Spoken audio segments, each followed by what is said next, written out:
Hare Rama, Rama Rama, Hare Hare.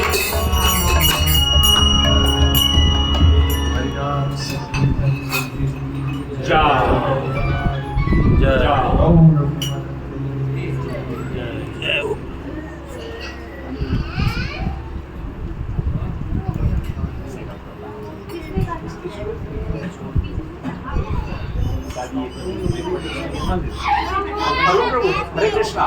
बड़े ही उनके प्रचार करते हैं, राजपुरा, पटियाला और पूरा पंजाब में जो है अलग अलग जगह पे जाते हैं प्रचार के लिए। और प्रभु जी का काफ़ी अच्छा जो है रामायण के ऊपर पूरी कथा सीरीज है, पूरी आप यूट्यूब के ऊपर चैनल बाद में लास्ट में बताएंगे तो आप देख सकते हैं, है ना। और आज और कल हमारा जो 2 दिन का प्रोग्राम है उसमें प्रभु जी हमको जो है राम कथा के बारे में ही बताने वाले हैं, जो कि हमारे लिए जीवन में महत्वपूर्ण शिक्षा हो सकती है ना। और दूसरा स्वस्तिक, तो पहचानते ही ऑलमोस्ट काफ़ी सारे डिवोटी चार्टर्ड अकाउंटेंट है और पहले भी आ चुके हैं, 2 साल पहले भी टाउनशिप में। तो आज हमारा सौभाग्य है कि प्रभु जी के साथ वापस फिर से वो भी आए हैं और हम लोगों को एसोसिएशन मिलेगा प्रभु जी का 2 दिन के लिए। और सब लोग उत्साह से भाग लीजिए। कल और परसों मॉर्निंग में मंगला आरती भी करेंगे, कल और परसों। हरे कृष्ण। हरे कृष्ण।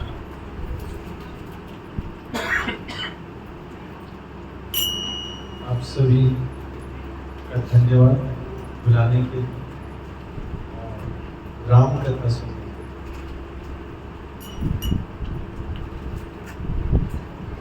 ओम नमो भगवते वासुदेवाय।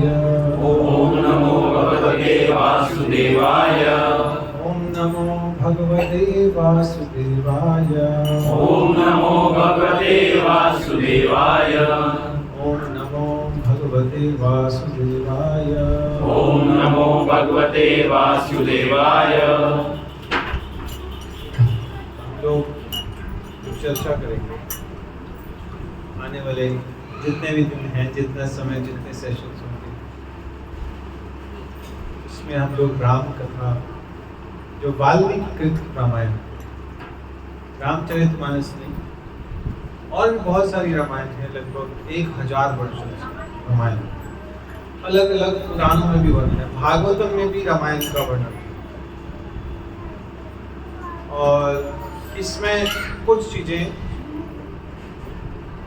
वाल्मीकि रामायण में है और एक मध्वाचार्य ने महाभारत तात्पर्य निर्णय लिखी है, उसका 4th चैप्टर से लेकर 9th चैप्टर रामायण के ऊपर बताया कि क्या सीक्रेट्स क्या है।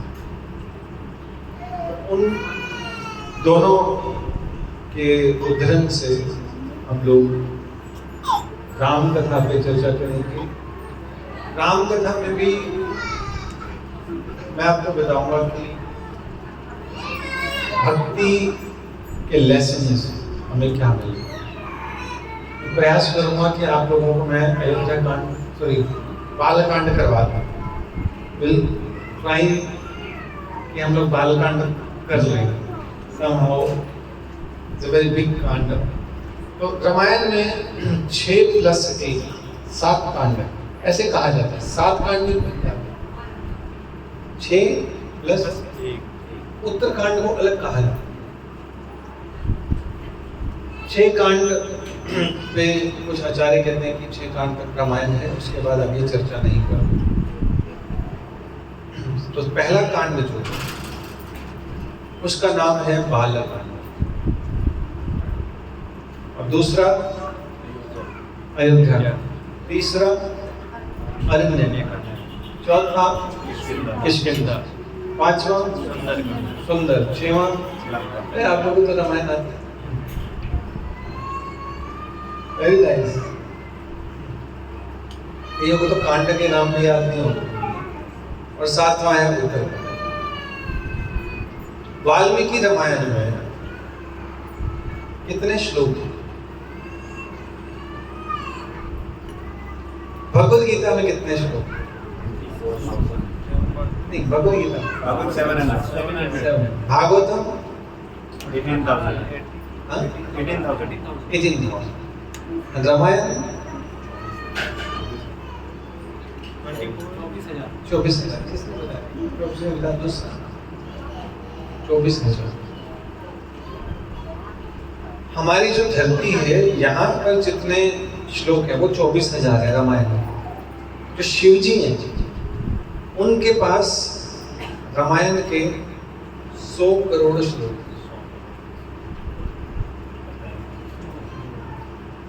सुना है? हाँ बताया था ये लास्ट टाइम। किसने बताया? और फिर किसको दिए 100 करोड़ श्लोक? शिव जी ने। ये बताना और मानो। और कितने दिए? 33 करोड़। पहला श्लोक जो है रामायण का वो कौन सा? भगवद गीता का पहला श्लोक। हाँ? धर्म क्षेत्र धर्म से शुरू होता। भागवतम का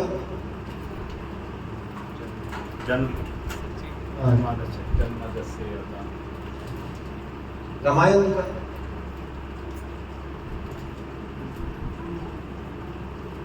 अच्छा 24,000 श्लोक क्यों है? ब्रह्मा जी ने नारद मुनि को जो बताया था उसमें जो वार्तालाप करते जो मुख्य जो थे वो श्लोक केवल 24,000 ही भौतिक जगत में मतलब हाँ। ये सृष्टि के ऊपर इतने ही लेके आए थे कि वो आध्यात्मिक लोग के लिए थे। तो हम लोग ऐसी डिस्कशन कर लेंगे, ऐसे कोई करना तो नहीं हाँ करना? चलेगा चलेगा। फिर मैं चाहता हूँ आप लोग समझ जाओ, फिर मैं आपको बताऊंगा प्रिंसिपल्स क्या चल रहा है, क्यों चल रहा है ऐसा। कोई भी अगर कथा है उसका सबसे पहले आपको सिद्धांत पृष्ठभूमि समझना चाहिए, तब आप आगे बात करोगे कि भाई ये ऐसी घटनाएं हुई भी, भूमिका बांधनी पड़ती है, उसका दर्शन की फिलॉसफी लेनी पड़ती है। गायत्री मंत्र में कितने शब्द हैं? गायत्री मंत्र आती है ना, सुना तो होगा ही। कितने उसमें शब्द हैं, अक्षर? 24। किसने बताया? Very nice. रामायण में कितने श्लोक हैं? ये कनेक्शन है। गायत्री का पहला अक्षर क्या है? ओम तो प्रणव मंत्र है, वो आएगी हर मंत्र के साथ। ता शब्द है। रामायण का पहला अक्षर भी ता से शुरू है। और 1000 श्लोक के बाद जो नेक्स्ट अक्षर होगा और जो गायत्री का नेक्स्ट अक्षर होगा सेम है। हर 1000 श्लोक के बाद जो पहला अक्षर आएगा और जो गायत्री मंत्र का अक्षर होगा दोनों सेम है। तो रामायण जो है वो गायत्री मंत्र की व्याख्या है, ऐसा शास्त्र कहते हैं, आचार्य कहते हैं। गायत्री मंत्र क्या है? वेदों की पूंजी। रामायण क्या है? वेदों का संस्कार। सेम। और पहला जो श्लोक है, अच्छा कहां से शुरू होती है रामायण? बालकांड में कहां से? तपस्वध्याय निरतम, ये पहला श्लोक, पहली लाइन है।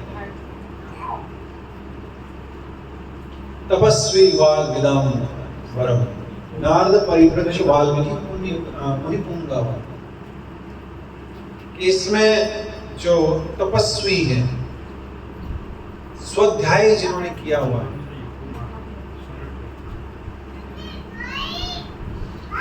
कि जो तपस्या में रत हैं, जिन्होंने स्वाध्याय किया हुआ है और वो लगातार निरत हैं इसमें, उन तपस्वी जो वाग्विदाम, वाग मतलब वेदों में पारंगत है, वरम श्रेष्ठ है, ये विशेषण बता रहे हैं, विशेषता बता रहे हैं किसकी? नारद मुनि की।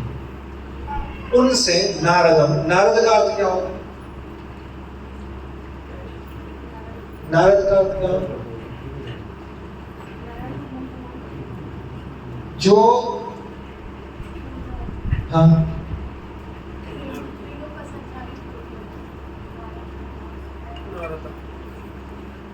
जो अंधकार को दूर करे वो नारद। उनसे परिप्रक्ष, हरे कृष्ण। हम इसको आई थिंक ऐसे करना चाहिए।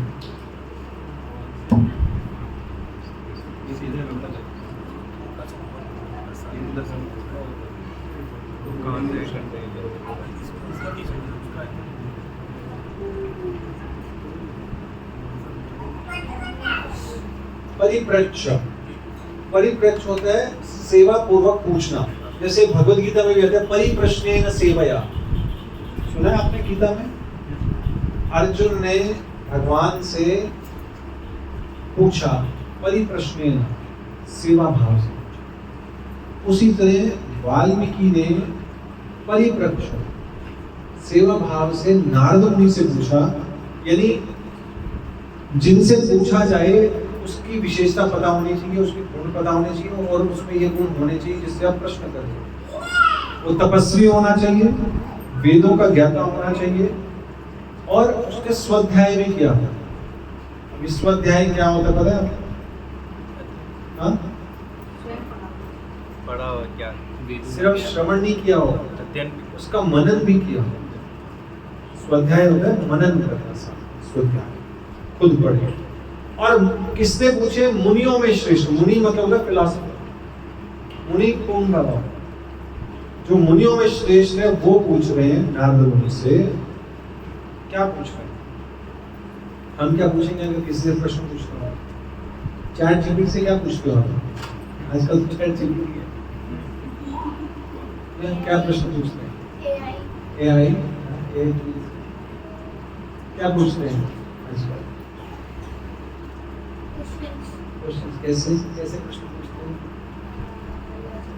लॉजिकल। जैसे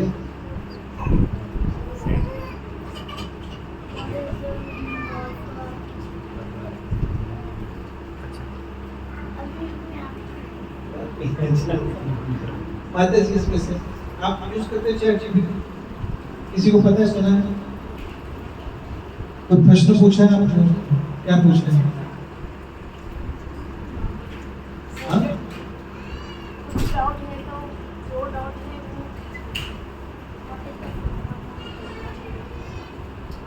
जनरली लोग क्या पूछते हैं? आजकल ट्रेंडिंग में कौन सा ट्रेड है? पैसा कैसे कमाएंगे? सबसे ज्यादा बिजनेस चलने वाला कौन सा है? Business ideas. जॉब प्रोफाइल कौन सी बेटर है world wide? YouTube idea. YouTube idea. Famous कैसे होंगे? यही पूछेंगे नारद मुनि से वाल्मीकि। अच्छा, वाल्मीकि का अर्थ क्या है?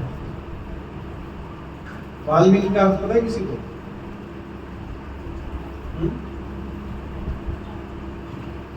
कौन थे वाल्मीकि?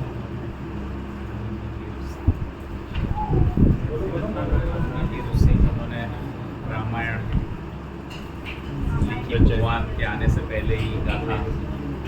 प्रभु श्री राम के आने से पहले ही वाल्मीकि ऋषि ने रामायण जो है, ऐसा नहीं है आधी लिखी थी, आधी नहीं लिखी। लिख रहे थे जब राम भगवान की कथा चल रही थी, लीला चल रही थी।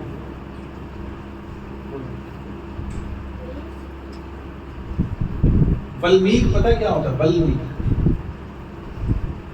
एक ब्राह्मण हुए, I just forgot the name, I think कोई शर्मा, विष्णु शर्मा ऐसा कुछ नाम है, जस्ट फॉरगॉट द नेम।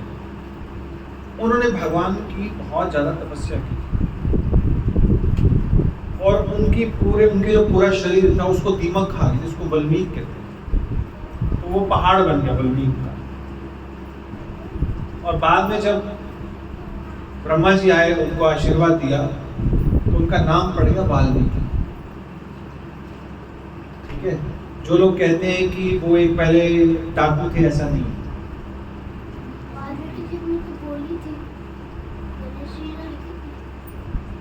ठीक है, समझ आ गया?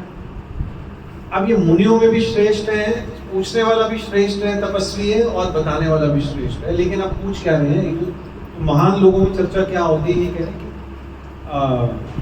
कौन अस्मिन् साम्प्रताम लोके, कि इस संसार में कौन अस्मिन्, ऐसा कौन है गुणवान, गुणी व्यक्ति कौन है? गुण किसमें? वीर्यवान और धर्मज्ञश्च कृतज्ञश्च सत्यवाक्यो दृढ़व्रतः। ये गुण पूछे, 16 गुण, 16 ऐसे व्यक्ति के बारे में पूछा जो 16 जिसमें गुण हो। इसके उत्तर में ये यहाँ से शुरू हो रही है रामायण। अब वो टीवी में क्या दिखाते हैं तो वो तो चलो अलग बात है, लेकिन यहाँ पर इस तरह से वाल्मीकि जी ने पूछा। अच्छा, गुणवान व्यक्ति कौन होता है? जिसमें बहुत सारे गुण होते हैं। जैसे किसी के बारे में बुरा ना बोलते, सबके साथ अच्छे से। गुणवान होता है जो दूसरों को आकर्षित करे, जो दूसरों को आकर्षित करे। वीर्यवान होता है जो शत्रु को घायल किए बिना हरा दे। वीर। धर्मज्ञ मतलब जो साधारण धर्म को भी जानता है, विशिष्ट परिस्थिति में विशेष धर्म को भी जानता है। कृतज्ञ, आपने उसके प्रति कोई कृतज्ञ यानी कोई कार्य किया है तो वो उसका ऋणी है, उसको मानता है, जानता है और उसके बदले में आपको कुछ उपकार भी करेगा। सत्यवादी, दृढ़व्रता, इस तरह से पूछा। चरित्रवान, जित क्रोधा, तेजस्वी, ईर्ष्या शून्य, ऐसे काफी गुण पूछे हैं। लेकिन अब नारद मुनि जो है वो कहने लगे कि ये जो सारे गुण है ये तो विष्णु में है। लेकिन जब ये कहने लगे कि लेकिन साथ में वाल्मीकि जी ने एक लाइन ऐड कर दी, इस लोक में, यहाँ तो विष्णु लोक की बात नहीं, इस संसार की बात नहीं। अब नारद मुनि कह रहे श्रूयताम, बताता हूँ, ध्यान से सुनो। अब जब ये शब्द क्यों कहे नारद मुनि ने 2 बार श्रूयताम, वो सोचने लगे ऐसा व्यक्ति कौन है।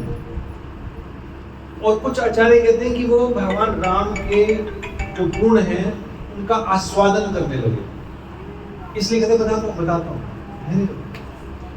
और फिर 64 गुणों का वर्णन किया, भगवान राम के गुणों का वर्णन किया कि भगवान राम कैसे। जैसे पहला शब्द जो है वो बोला नियत आत्मा, ये बाह्य गुण। इसका मैं 2 मीनिंग बताऊंगा, मतलब अगर आपके पास नोट्स होते हैं तो बना रहे थे। स्वरूप लक्षण बताए कुछ स्वरूप लक्षण। नियत आत्मा का बाह्य अर्थ होता है जो मन को वश में करे। वो राम को बताया कि राम है, वो कौन है? नियत आत्मा। लेकिन इसका एक आंतरिक अर्थ है जो हर जगह वास करता है। फिर कहते हैं द्युतिमान होता है तेजस्वी, ये बाह्य अर्थ है। आंतरिक अर्थ है तेज देने वाला, पूरे संसार को रोशन करने वाला। यानी जो स्वरूप लक्षण होते हैं वो सृष्टि से जुड़े होते हैं। द्युतिमान, आनंद देने वाला या आनंद रूप। वशी, सबके स्वामी, और वशी का आंतरिक अर्थ स्वतंत्र है, किसी के वश में नहीं। और फिर तटस्थ लक्षण बताए हैं, फिर शारीरिक लक्षण बताए हैं। तो भगवान राम के शरीर का वर्णन भी है। जैसे तटस्थ लक्षण है बुद्धिमान, नीतिमान, वाग्मी, श्रीमान। शारीरिक लक्षण कुछ बता देता हूँ क्योंकि मैं आपको आगे कथा का बताऊंगा, क्योंकि ये ज़्यादा हम लोग फिलोसफी में चले गए तो हम लोग खत्म नहीं कर पाए, बालकांड को विराम नहीं दे पाएंगे 2 दिन में भी। जैसे भगवान राम जो है विपुलांश है, विपुलांश के कंधे चौड़े, और फिर महाबाहु, उनकी भुजाएं महान मतलब शक्तिशाली है, और अजान लंबी मतलब लंबी है। कंबु ग्रीवा, कंबु ग्रीव में जो उनकी ये गर्दन है वो कैसी है? शंख के समान है, और उसमें 3 रेखाएं हैं। जैसे शंख में होती है 3 रेखाएं होती हैं, देखो। वैसे तो आजकल सुंदर उसको माना जाता है इसके 6 पैक है, लेकिन शास्त्रों में सुंदर उसको माना जाता है जिसके गर्दन पे 3 रेखाएं हैं। ठीक है, शास्त्रों के अलग डेफिनेशन। महाहनुमान, आजकल तो कहते हैं कि जॉ लाइन दिखनी चाहिए ऐसे, आजकल वी शेप में होना चाहिए फेस। आजकल जितने भी सुपर हीरोज होते हैं सबके ऐसे होते हैं। ऋत्विक रोशन जो रिप्लेस कर देते हैं, कटवा देते हैं यहाँ से, प्लास्टिक सर्जरी करा। लेकिन महाहन राम कैसे उनके गाल थोड़े उभरे हुए, ठीक है। ऐसे राम का वर्णन है। महोरस्तो, उनकी जो छाती है वो चौड़ी है। महेशवासा, धनुष लिए हुए। और गूढ़ जनु, ये जो राम भगवान की जो कॉलर बोन्स है वो दिखाई नहीं देती, ये भी वर्णन है। अभी तो मैंने कुछ ही बताया। अरिंदम, शत्रु का नाश करने वाले हैं। सुशिरा, उनका जो सिर है वो सुंदर है।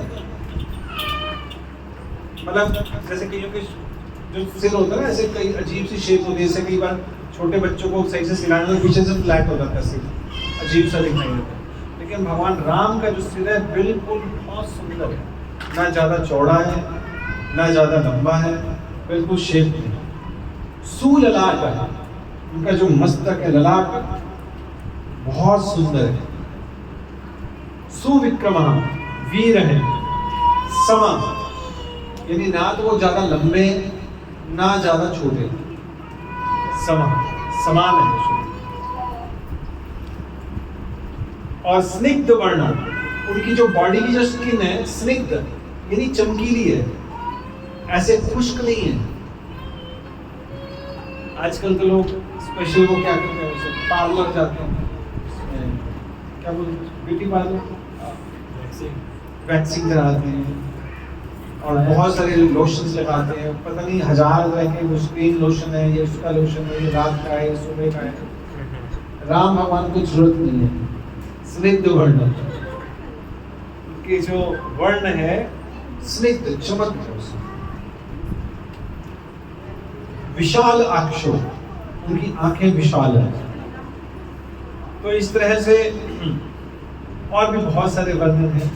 इस तरह से राम भगवान का वाल्मीकि जी को नारद मुनि ने वर्णन किया और संक्षेप में रामायण बताई। और ये जो वाल्मीकि जी और फलश्रुति भी बताई, राम की कथा का आस्वादन करते हुए बड़ा आनंद ले रहे। तमसा नदी के तट पर, मतलब नारद मुनि चले गए उसके बाद, और तमसा नदी के तट पर वाल्मीकि जी भरद्वाज मुनि के साथ, तभी उन्होंने वहां पर एक क्रौंच पंछी देखा।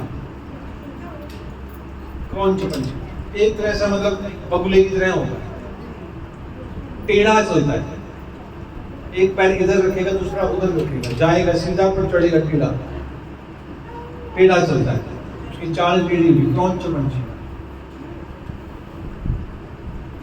और वहां पर अब ये जो कॉन्ट्रास्ट क्या चल रहा है, मतलब नारद मुनि की जाति, तो नारद मुनि के दर्शन हो गए, राम भगवान के गुणों का आस्वादन कर रहे हैं, सामने देख रहे हैं कि बहुत सुंदर प्रकृति है, तमसा नदी है, आश्रम है, पेड़ पौधे हैं, पशु पंछी हैं और हर जगह सुंदर वातावरण।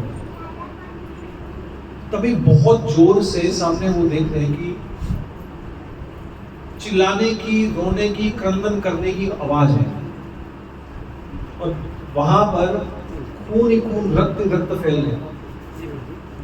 एक शिकारी ने क्रौंच पंछी का जो जोड़ा था उसमें से जो नर पंछी था उसका वध कर दिया। अब ये जो मुनि है वाल्मीकि, इनके मन में करुणा उत्पन्न हो गई, इसलिए ये जो रामायण है ये करुणा शास्त्र है, करुणा का ग्रंथ है। पूरे रामायण में करुणा चल रही है, इनके हृदय में करुणा आने की, ऐसा कैसे हो गया करुणा से। इसलिए जो भी रामायण पढ़ेगा उसके जीवन में करुणा, एक तो उसको खुद करुणा आ जाएगी उसके हृदय में, और भगवान की करुणा उसके जीवन में आ जाएगी जो रामायण को सुनेगा, पढ़ेगा। करुणा शास्त्र है ना, तो भगवान के जैसे गुण पढ़ोगे, जैसे ग्रंथ पढ़ोगे, वैसे गुण आप में आ जाएंगे। तो उनके मुख से एक श्राप निकला, और वो ये जो श्लोक है ये सबसे इंपॉर्टेंट श्लोक है पूरी रामायण में। 6 के 6 कांड इस एक श्लोक में,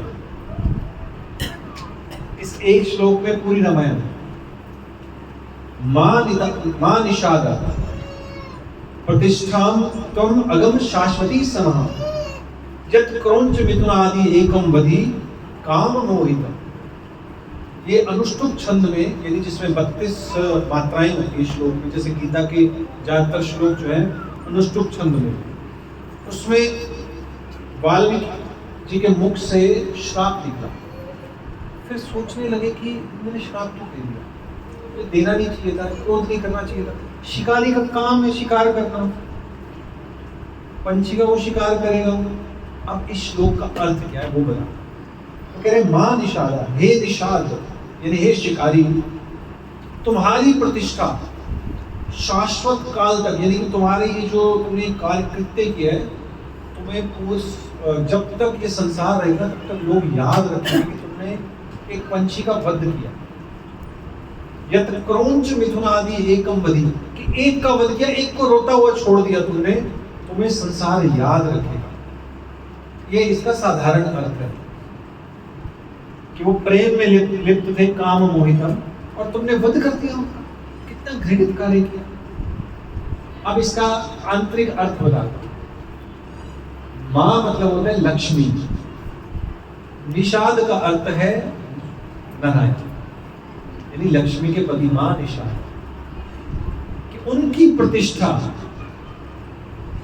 यानी लक्ष्मी के पति यानी कि राम, उनकी प्रतिष्ठा तुम अगम शाश्वती समाह, शाश्वत काल तक बनी रहेगी, या जब तक उनकी कथा, उनकी जो प्रतिष्ठा रहेगी तब तक ये संसार रहेगी। क्यों? क्योंकि उन्होंने यत क्रौंच, उन्होंने क्रौंच यानी कि क्रौंच पंछी में क्या बताया, टेढ़ा होगा। कामी व्यक्ति टेढ़ा होगा, सोचता कुछ है, देखता कुछ है, बोलता कुछ है, कपटी होता है, वो अपने भावों को छुपाता है, उसके अंदर क्या चलता है, इसलिए टेढ़ा चलता है। जो रावण है वो क्या है, कपटी है, कामी व्यक्ति है।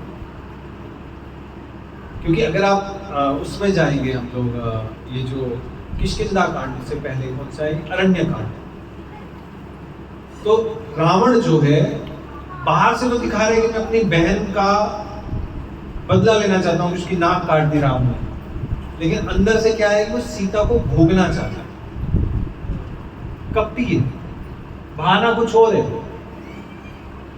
और जो इवन जो ये शूर्पणखा है, ये भी बहुत कपटी है। इसके पति का भी वध जो है रावण ने कर दिया था, क्योंकि उसकी शक्ति बढ़ रही थी, और ये भी बदला लेना चाहती थी रावण से, इसका कुल का नाश कर दो, इसलिए उसको उत्तेजित कर रही थी। कि भाई बहन का प्रेम नहीं चल रहा था, दोनों की दुश्मनी चल रही थी। रावण ने क्यों वध किया था शूर्पणखा के पति का? उसकी शक्ति बढ़ रही थी कि वो मेरा राज्य ना ले ले, इसलिए कहा अंधेरे में मर गया।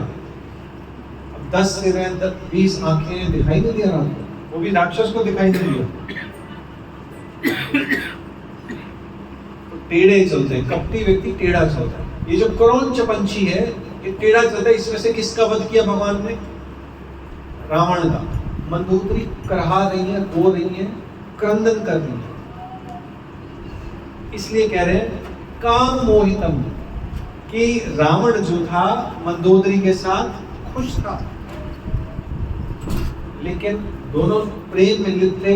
राम भगवान ने एक का वध कर दिया, इसलिए इसको कहते हैं पौलत्स्य वध काव्य। सुना आपने पौलत्स्य वध काव्य?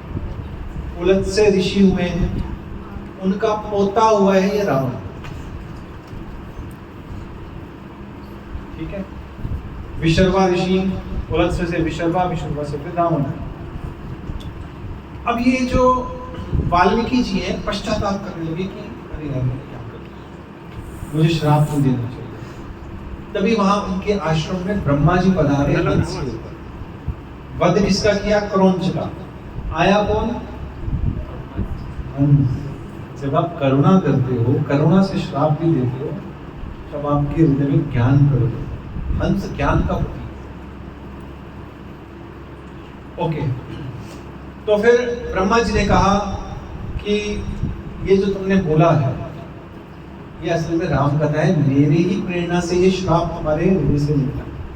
मैं चाहता हूं कि तुम राम के बारे में लिखो, ग्रंथ। वाल्मीकि जी कहते हैं कि मैं कैसे लिखूंगा, मुझे तो कुछ भी ज्ञात नहीं है, मैंने तो सुना भी नहीं, थोड़ा बहुत सुना है तो कितना बता दूंगा। तो फिर ब्रह्मा जी ने आशीर्वाद दिया कि जब तक इस संसार में पर्वत रहेंगे, नदियां रहेंगी, संसार रहेगा, तब तक आपकी राम कथा रहेगी। या कुछ आचार्य कहते हैं कि जब तक राम कथा रहेगी तब तक ये संसार रहेगा, तब तक। और फिर उनको कहा वाल्मीकि जी को कि जैसे हाथ पर आंवला रखते हैं पीढ़ी, वैसे ही आपको राम भगवान की लीलाएं दिखाई नहीं, इसलिए आप देख सकते हो और लिख सकते हो। मेरे आशीर्वाद से तुम आराम से लिख सकते हो। तो उसके बाद ये जो कथा शुरू होती है वो कैसे होती है, लव कुश जो है उनको वाल्मीकि जी ये 24,000 श्लोक सिखाते हैं। अभी उत्तरकांड नहीं हुआ, अभी सीता देवी का मिलन नहीं हुआ दोबारा से। लव कुश को सिखाते हैं 24,000 श्लोक, और वो जगह जगह जाते हैं और गाते हैं। राम भगवान के राज्य में भी जाते हैं, राम ये कथा सुनाते हैं। तो सब लोग जो अयोध्या वासी हैं वो बताते हैं कि राम को कि बहुत सुंदर बालक है, बहुत सुंदर कथा करते हैं, हमें बहुत अच्छा आनंद हो रहा है, तो आप क्यों नहीं कथा करते हो, या आप पंडाल का आयोजन कराइए, सब सुनेंगे हम अयोध्या वासी। तो राम कहते ठीक है बुलाओ। पहला राम कथा जो पंडाल लगा था, राम कथा का वो अयोध्या में लगा था, राम भगवान ने ऑर्गेनाइज करवाया, आयोजन राम भगवान ने करवाया। अब जब सब कथा सुन रहे थे तो सब लोग इतने निमग्न हो गए, राम भगवान जो आसन पे बैठे हुए थे वो भी नीचे उतर के बैठ के सुनने लगे। कहते इतनी दूर सबके बीच में नहीं बैठा, इतने दूर बैठो, कभी कभी कुछ ऐसे लगता है कि मिस ना हो जाए। पास में आके बैठ गए, किसी को पता नहीं लगता कि राम बीच में बैठे। जैसे ही कथा का विराम हुआ सब देखा नहीं राम कहाँ है, तो देखते बीच में ही बैठे हुए। तो इस तरह से जो राम कथा है लव कुश सुना रहे हैं।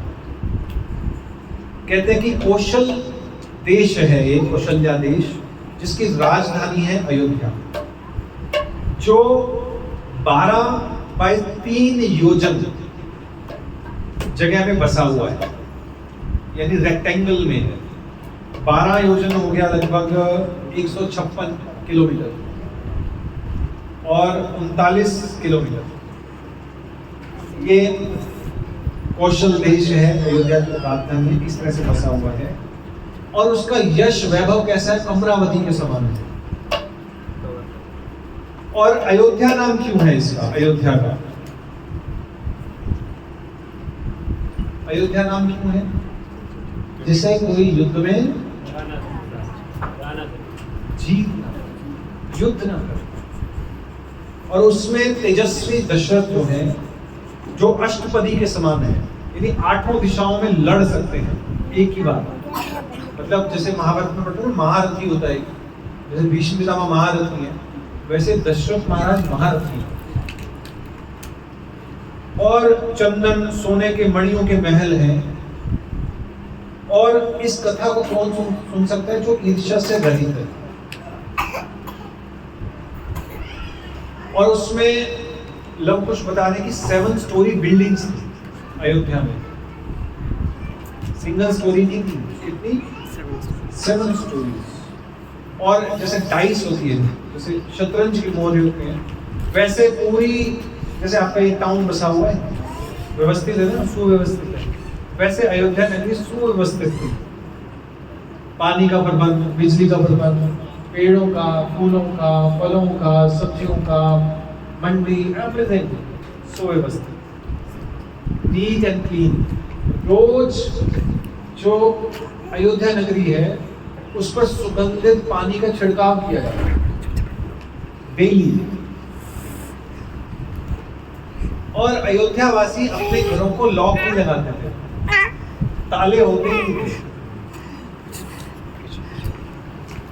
और उनके जो सोल्जर्स थे, जो सैनिक थे, वो क्रूर नहीं थे, अनुशासन प्रिय थे और अनुशासन से बहुत ही वीर योद्धा थे। एक चीज जो थी वहां पर बैन, जो दशरथ महाराज ने बैन की, सोनिक आर्चरी, सुनकर तीर चलाने की विद्या पर बैन था। ये हम आगे डिस्कस करते हैं। श्रवण की जो कथा है, श्रवण कुमार की। और राजा दशरथ के 8 मंत्री हुए, लेकिन दशरथ महाराज परेशान हैं। इतना कुछ, इतना धन, वैभव, यश, शक्ति होने के बावजूद भी दुखी हैं, परेशान हैं। क्यों? उत्तर नहीं है, कोई उत्तर नहीं। अब संसार की दिक्कत पता क्या है? हमारे पास सब कुछ होगा, हमारा मन जो है, जो चीज नहीं होगी ना उस पर फोकस करेगा, अनसेटिस्फाइड रहेगा, आपको संतुष्ट नहीं रहने देगा। ये नहीं है, ये नहीं है। ये होता तो मजा आएगा। जितनी भी एडवर्टाइजमेंट कंपनीज हैं वो किस बात पे चलती हैं? आपको डिससेटिस्फाई करती हैं। आपके पास ये होता ना, बस आपके लाइफ छीना लगा हो जाता है। यही कहते हैं ना, बस यही मिल जाए आपको। इसलिए टीवी नहीं देखना चाहिए, क्योंकि आपकी डिजायर्स बढ़ जाएंगी, आप असंतुष्ट नहीं रहोगे। और अच्छा, मैं यूनिवर्सिटी गया, वहां हमसे मैंने एक प्रश्न पूछा कि जितने भी आध्यात्मिकता का पालन करते हैं लोग, वो लोग सुसाइड नहीं करते, लेकिन जो भी भौतिक लोग हैं संसार में, संसारी व्यक्ति हैं, जो मतलब भक्त नहीं है, जीवन का लक्ष्य जिनका भगवत प्राप्ति नहीं है, वो सुसाइड क्यों कर लेते हैं? क्यों करते हैं? ऐसा क्यों है? ब्रेकअप हो गया, सुसाइड, नौकरी नहीं मिली, सुसाइड, एग्जाम क्रैक नहीं हुआ, कोटा फेमस है, तो क्यों है ऐसा? लेकिन बड़े बड़े हमारे महान भक्त हुए, संसार में फेल हो गए, लेकिन वो ऐसी उनके मन में थॉट्स नहीं आते। जयदेव गोस्वामी का हाथ पैर काट दिया, तब भी उनके मन में थॉट नहीं आएंगे यार अब इसी जीवन का क्या है। क्यों? भगवत प्राप्ति का यही एक वो है, भगवत प्राप्ति यहीं पे ही हो सकती है इस लोक में। प्रैक्टिकल बताओ क्यों है? तब आप भक्ति को अच्छे से पालन करोगे। जब हम जप करते हैं, भगवान को प्रणाम करते हैं, तो क्यों करते हैं? हम भगवान की कृतज्ञता प्रकट करते हैं कि भगवान आपने इतना कुछ दिया, आपका थैंक्स, इसलिए हम आपका नाम लेते हैं, जो दिया उसमें खुश हैं, संतुष्ट हैं। हम प्रैक्टिस कर रहे हैं, वी आर ग्रेटफुल, कृतज्ञ हैं। संसार के लोग अनग्रेटफुल लोग, वो कहते हैं यार ये नहीं है, वो नहीं है, जो मिला है भाई उसके लिए थैंकफुल नहीं है, इसलिए छोटी छोटी बात पे लड़ पड़ते हैं। तो ये मेरा था, मेरा को क्यों नहीं दिया? तो मेरी चीज थी।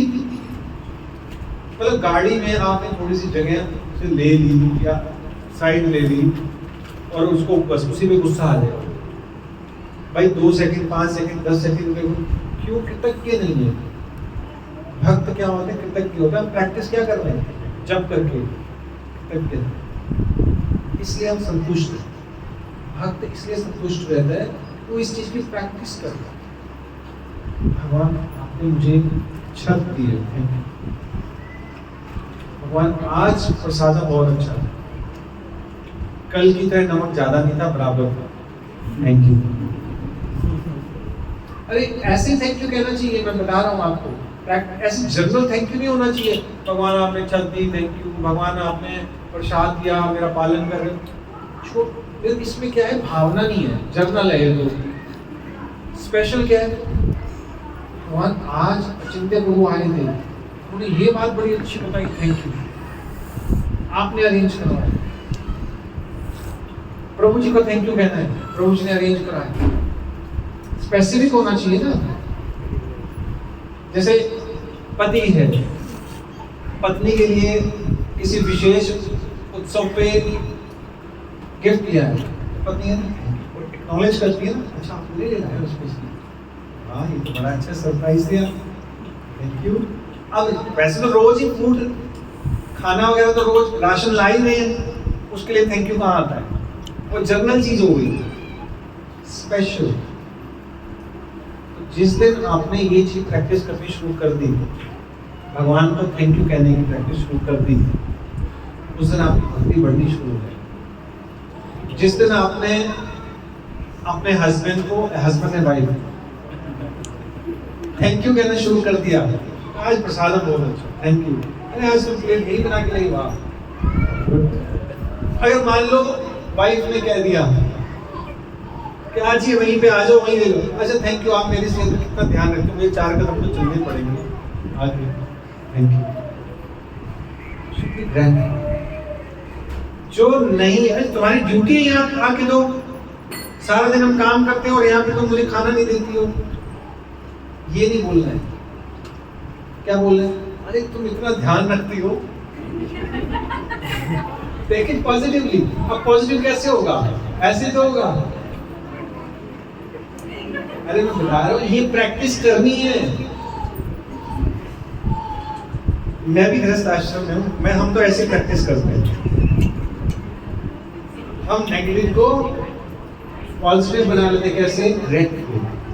अगर आप ग्रेटफुल हो, मैं सोचता हूँ कि अगर मैं वाइफ मेरे को बना के ना, मुझे खुद बनाना पड़ता, चलो बना के तो खिलाया उसको, कह दिए कि चलो आज ये खुद डालो, ठीक है थैंक यू, कोई नहीं, अब मैं अपनी मर्जी से खा लूँ, कम डालूंगा, अपनी हेल्थ का ध्यान रखूँ, ये मुझे ज़्यादा खिला देती है, थैंक यू।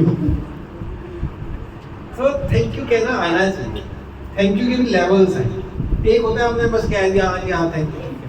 एक होता है थैंक यू कह के हम फिर उसका उपकार मान के, राम भगवान ऐसे ही है, फिर कृतज्ञ होकर फिर उसके लिए कुछ करते हैं। भगवान यही तो है, आपने भगवान भगवद गीता में क्या कह रहे हैं? पत्रम पुष्पम फलम तोयम, मुझे पत्र दे दो मैं खुश हो जाऊंगा। तो खुश होंगे से वो कुछ तो देंगे आपको, ज्यादा देंगे। ये प्रैक्टिस भक्तों को भी करनी है, बाहर नहीं। ऐसा नहीं कि मैं बाहर आया भक्तों के साथ तो मैं बहुत अच्छा हूँ और घर में मेरा अलग रूप है, बाहर तो अच्छा रूप है, चाहे वो माता जी सो चाहे प्रभु जी सो। मैं सही भक्त अंदर बाहर से एक ही। आप अगर बाहर प्रभु जी को थैंक यू कहते हो, प्रणाम करते हो, तो प्रैक्टिस घर में भी होनी चाहिए। ठीक है। अयोध्या कांड में आता है, सीता और राम का डिस्कशन होता है, उसमें बहुत सारे इंस्ट्रक्शन है गृहस्थों के लिए। अब हम लोग तो अभी बाल कांड में हैं, धीरे धीरे नहीं, कितने तक कथा करनी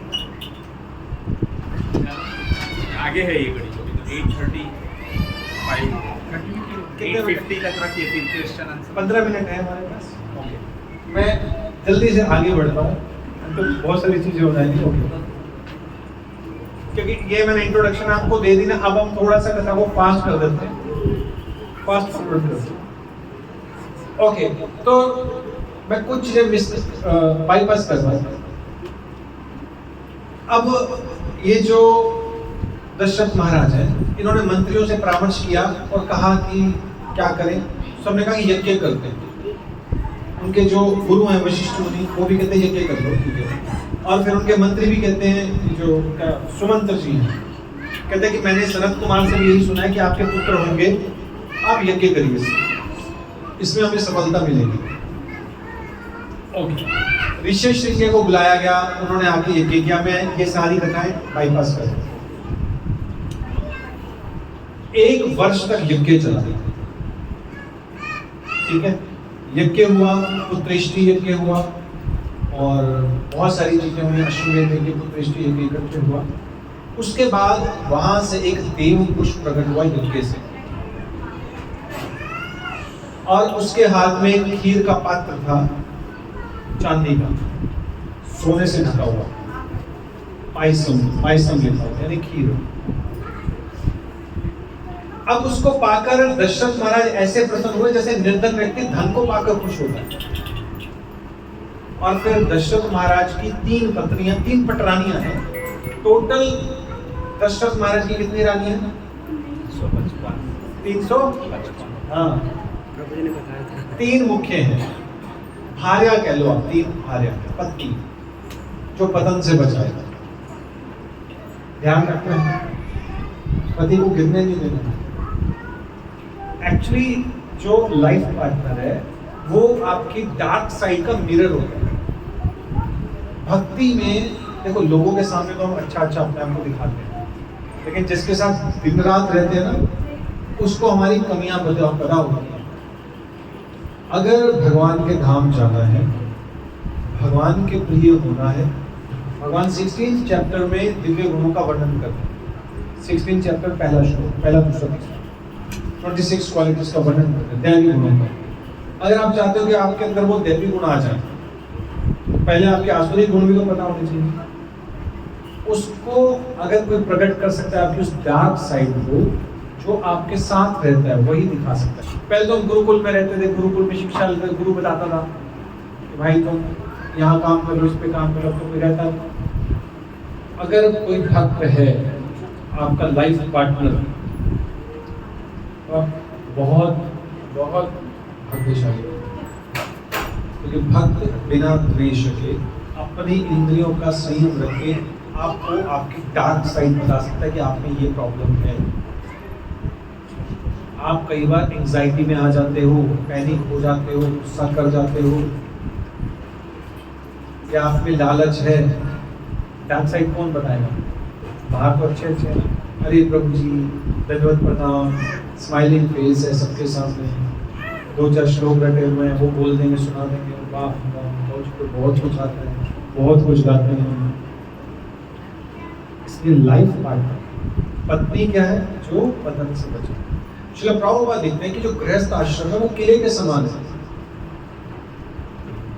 जैसे बड़ी सेना है बाहर, अगर उससे लड़ाई में जीतना है तो आपको किले का आश्रय लेना पड़ेगा। गृहस्थ आश्रम है जिसका आश्रय लिया जाता है। ठीक है, तो हम अच्छी तरह फाइट कर सकते हैं, कम सेना में भी फाइट कर सकते हैं, कम अस्त्र शस्त्र से भी फाइट कर सकते हैं अगर किले में सुरक्षित है। लेकिन किले के अंदर से अगर कोई गड़बड़ हो जाए तो फिर मुश्किल है, घर का भेदी लगता है। ओके, तो दशरथ महाराज ने उस पायसम के 4 हिस्से किए। सबसे पहले उसका आधा हिस्सा किया, वो किसको दिया? कौशल्या। अब कितना बचा? आधा। आधे का आधा यानी 25% उन्होंने किसको दे दिया? सुमित्रा को। कि कई सबसे प्रिय रानी थी लेकिन छोटी थी। धर्म के अनुसार उसे, अगर दशरथ महाराज कामी व्यक्ति होते तो सबसे ज्यादा हिस्सा किसको देते, लेकिन दिया नहीं। इससे पता लगता है दशरथ महाराज धर्म का पालन करने वाले हैं। उन्होंने कौशल्या को दिया। फिर 25% जो है वो किसको दिया? सुमित्रा को। अब 25% अगर दे देते कि कई को, तो ये तो कोई सुमित्रा के बराबर हो जाती। तो उन्होंने क्या किया? 25 का आधा कर दिया, फिर से 12.5 वो दिया कि कई, और फिर 12.5 किसको दे दिया? वापस सुमित्रा को दे दिया। ठीक है, धर्म के अनुसार धर्म का पालन किया। क्योंकि यज्ञ क्या है? अब भगवान जब प्रकट होते हैं, ये पहला यज्ञ, 3 यज्ञ हैं बालकांड। कितने यज्ञ? 3। ये पहला यज्ञ हुआ। तो भगवान क्या संदेश दे रहे हैं कि अगर भगवान प्रकट होंगे तो कैसे प्रकट होंगे? यज्ञ से प्रकट होंगे। अगर आपके जीवन में नाम यज्ञ नहीं है तो भूल जाओ कि आपके जीवन में भगवान प्रकट होंगे। ठीक है, व्हाट है पहला यज्ञ क्या है? यहाँ पे यज्ञ क्या है? अगर भगवान को जीवन में लाना है तो क्या करना पड़ेगा? प्रकट करना तो नाम, हाँ, नाम जप करना पड़ेगा, ध्यान से करना पड़ेगा। अगर आपने यज्ञ नहीं किया तो नहीं। ओके, और फिर दूसरी तरफ ब्रह्मा जी जो है, यहाँ यज्ञ संपन्न हुआ, पायसम मिला। दूसरी तरफ ब्रह्मा जी देवताओं को लेकर कहाँ गए? विष्णु के पास, अपना प्रार्थना लेकर कि रावण बहुत तंग कर रहा है, क्या करें। वहां भगवान ने देवताओं को दर्शन दिया। कहा कि तुम लोग वानरों के रूप में प्रकट हो पृथ्वी पे, तो मेरी सहायता करना, मैं भी जल्दी प्रकट हो। ठीक है? अब जो भगवान का प्राकट्य है वो कब हुआ था? चैत्र की और पुनर्वसु मुहूर्त था। उसके बाद कौन प्रकट हुआ था दूसरे नंबर पे? लक्ष्मण भरत। कब प्रकट हुए थे? दशमी की प्रातः पुष्य नक्षत्र। लक्ष्मण दशमी को दोपहर को और शत्रुघ्न भी दशमी को दोपहर को प्रकट हुए। और ये था आई थिंक आश्लेष नक्षत्र।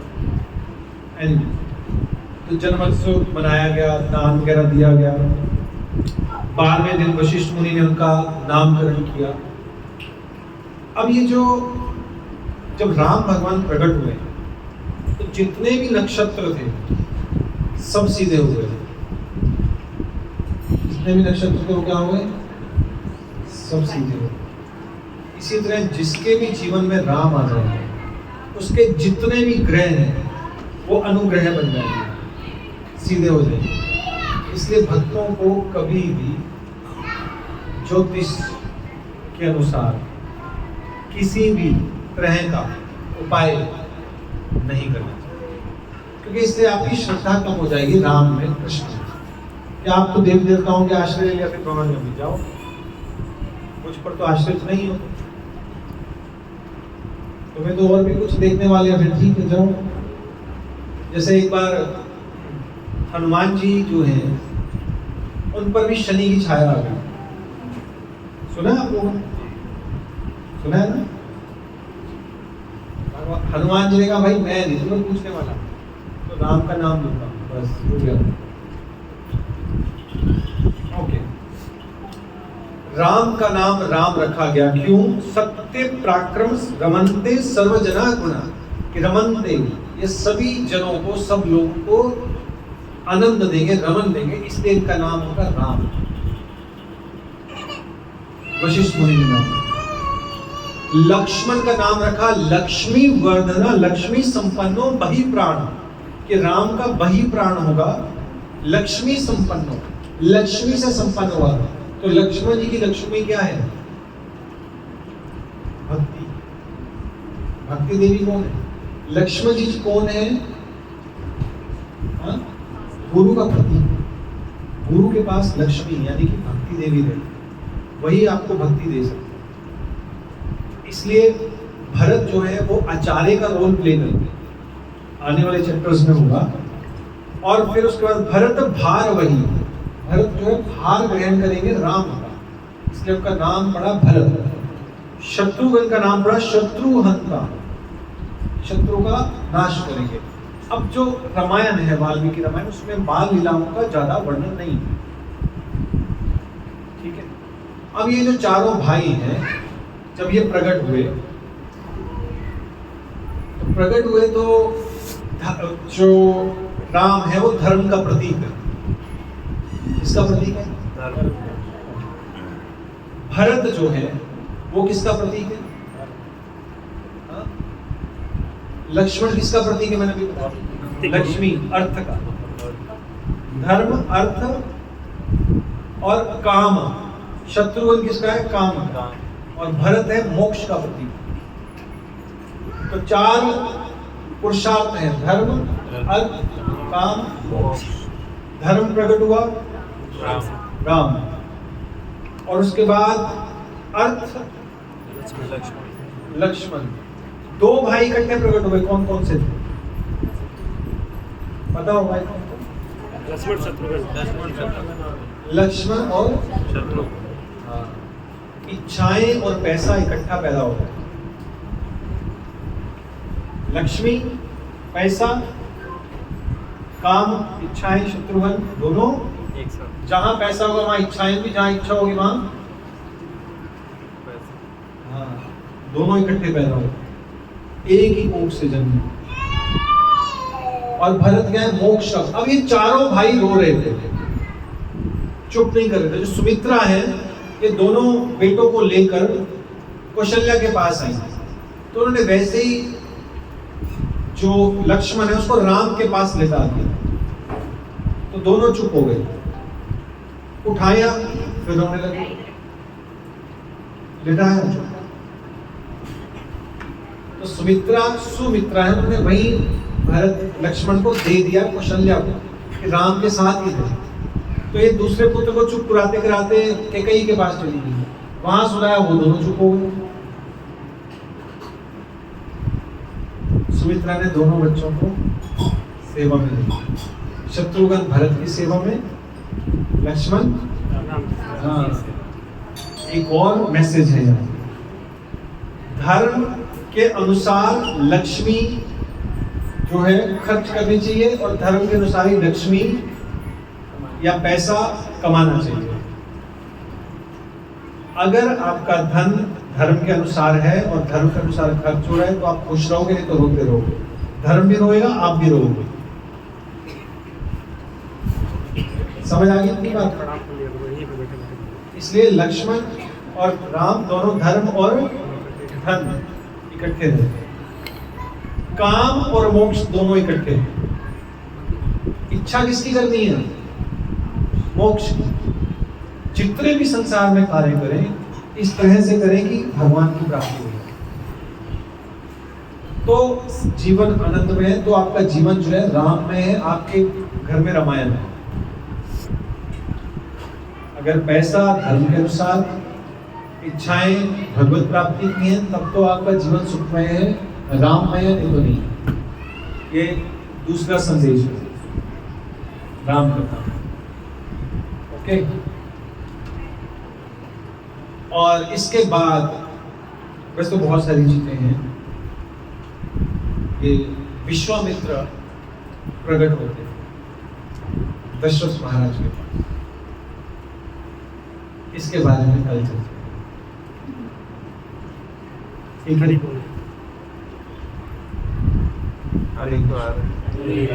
श्रीपति रामचंद्र की जय, प्रभुपाद की जय। किसी का कोई प्रश्न हो, जिज्ञासा हो, इनका पूछ सकते। वाल्मीकि का जो वर्णन आता है कि पहले वो वाल्या थे, क्या थे? वाल्या थे, मतलब जगदीश में आता है कि जो वाल्मीकि थे पहले मतलब वाल्या थे, मतलब शिकारी थे शायद, डाकू। फिर नारद जी ने उन पे कृपा करी, तब उनको वो नहीं, वो रत्नाकर डाकू था, वो अलग है, वो अलग है, वो वाल्मीकि जी नहीं है। मतलब वाल्मीकि मुनि की पहले से ही वो मुनि थे, उन्होंने तपस्या की, उनकी जो शरीर है वो वाल्मीकि यानी कि दीमक था। पहले क्या होता था, लोग अपने प्राणों को हड्डियों में भी रखते थे, जैसे हिरण्यकशिपु का वर्णन आता है भागवत में, उन्होंने अपने प्राण को समाहित कर दिया हड्डियों में। जैसे परीक्षित महाराज ने जब तक्षक राग रचने आया उससे पहले ही जल को जल में मिला दिया, वायु को वायु में मिला दिया। उसी तरह उन्होंने अपने जो प्राण है वो अपने तपोबल से हो गया, शरीर खा के तो तब भी जिंदा थे। तब फिर ब्रह्मा जी आए, उन्होंने छिड़काव प्रकट। वो एक अलग कथा है जिसको नारद मुनि ने आशीर्वाद दिया। हो सकता है किसी कल्प में ऐसा हुआ हो, हमारे कल्प में नहीं। ठीक है, इसमें ऐसा बोला जाता है कि रामायण एक नहीं है, बहुत सारी रामायण है, तो इनमें अलग अलग कथाओं का विवरण है। जैसा कि आपने बोला ना कि रत्नाकर अलग है, वाल्मीकि अलग है, तो एक रामायण में ऐसा भी वर्णन है कि जो रत्नाकर जी थे तो वो डाकू थे, तो वो ऐसे ही जाते हैं जंगल में, तो उनको शिकार मिलता है, फिर नारद जी विष्णु भागवतम में वर्णन है इस कथा का, लेकिन उसमें वाल्मीकि जी का वर्णन है। कोई आगे चल के वो उनको बताते हैं कि नारद जी विचरण करते हैं, तो उनसे उनकी भेंट होती है, तो वो बोलते हैं कि नारद जी तो हरि नाम में मगन रहते हैं, वो जपते रहते हैं। वाल्मीकि रामायण में वाल्मीकि जी का वर्णन नहीं है कि वो जपते हैं, और हम जो कथा कर रहे हैं वो वाल्मीकि पर आधारित, रामायण पर आधारित है, और पुराणों में हो सकता है किसी और कल्प की बात हो सकती है। मैं भी वही बोल रहा हूँ, मतलब एक रामायण में नहीं हो सकता, कोई दूसरी में भी वर्णन हो सकता है। लेकिन अभी जो वाल्मीकि रामायण है, जो चर्चा करें, उसमें बल्मीक यहाँ से पढ़ते हैं और उनका नाम कुछ मैं भूल गया, जबकि शर्मा था लास्ट में नाम, सर नहीं एग्जैक्टली आई जस्ट फॉरगॉट।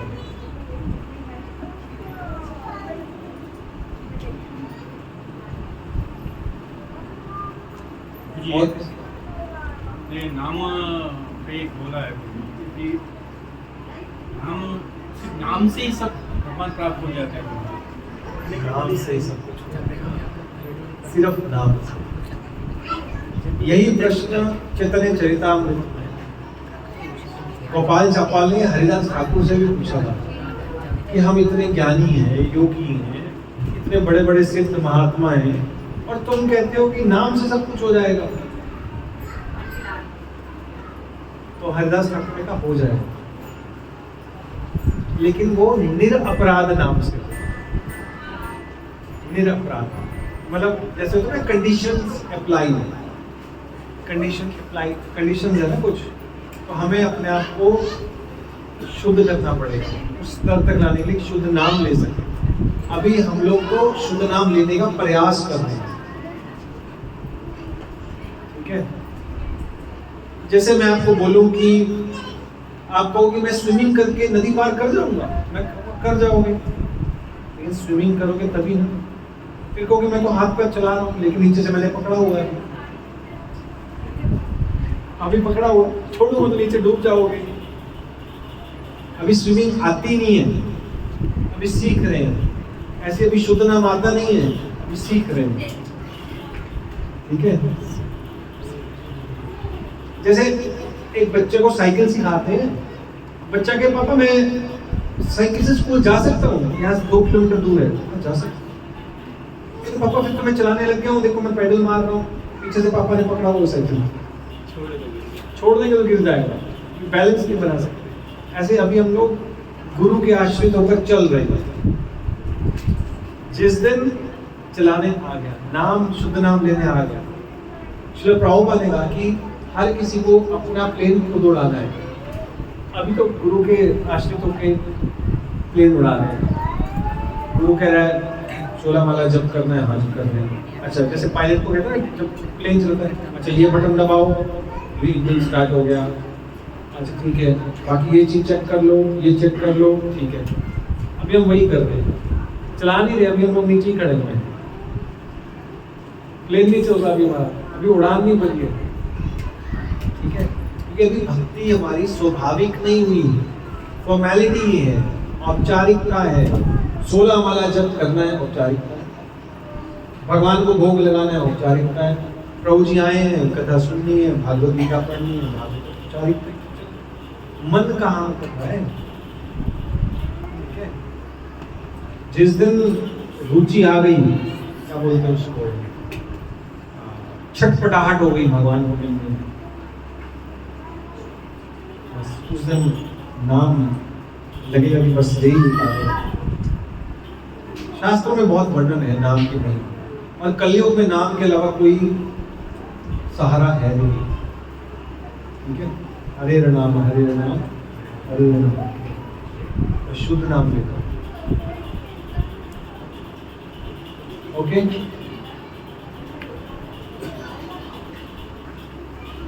आज हमने कुछ चीजें डिस्कस किया, जस्ट एक संक्षेप में बता दूं, जस्ट 2 मिनट। रामायण शुरू कहाँ से हुई,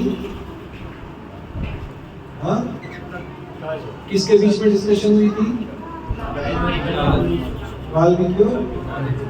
वाल्मीकि जी कौन है, वो भी तपस्वी मुनियों में श्रेष्ठ है। और नारद मुनि कौन है, तपस्वी, स्वाध्याय, स्वाध्याय की और भाग विदम, इनको वेदों का ज्ञान है।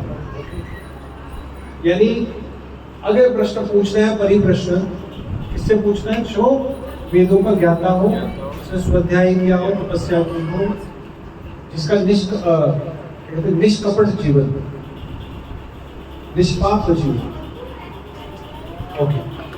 और उसके बाद हमने चर्चा की कैसे उनके मुख से श्राप निकला करुणा से, और वहां से फिर ब्रह्मा जी आए, और फिर ब्रह्मा जी ने कहा कि आप रामायण लिखिए। और रामायण में दशरथ महाराज सब कुछ होते हुए भी असंतुष्ट है, तो संतुष्ट होने के लिए क्या करना पड़ेगा, हाँ पॉजिटिव रहना पड़ेगा। थैंक यू कहना पड़ेगा, कृतज्ञता ध्यान रखना है, कृतज्ञता। अगर आपने कृतज्ञता नहीं प्रकट की, आप कभी संतुष्ट नहीं होंगे। देख लेना, आप प्रैक्टिस कर लो डेली। एक बार मॉर्निंग में अपने पार्टनर को हरे कृष्णा कहना शुरू कहते हो। आप लोग सुबह उठते ही ग्रीट करते हो? कौन कौन करते हैं ग्रीट अपने हस्बैंड को? दो माताओं से। प्रभु जी से कौन कौन करते हैं? Very nice. एक ऐड चीज और कर लो, किसी चीज के लिए रोज स्पेशली कोई एक चीज के लिए थैंक यू कहना शुरू करो, अप्रिशिएट करना शुरू करो। ठीक है, तो आप देख लेना आपके रिलेशन अच्छे हो जाएंगे। ग्रैटिट्यूड, ठीक है, ग्रैटिट्यूड पे एक अलग सेमिनार करेंगे कभी। It's a long topic. और फिर दशरथ महाराज ने यज्ञ किया। इससे क्या शिक्षा मिलती है? यज्ञ से ही भगवान जीवन में आएंगे। और फिर उसके 4 हिस्से किए धर्म के अनुसार। और राम भगवान जब आए, धर्म अर्थ धर्म के अनुसार धन का उपयोग करना है। और कामना किसकी करनी है? हाँ, आज तक यही चीज। ठीक है, हरे कृष्ण।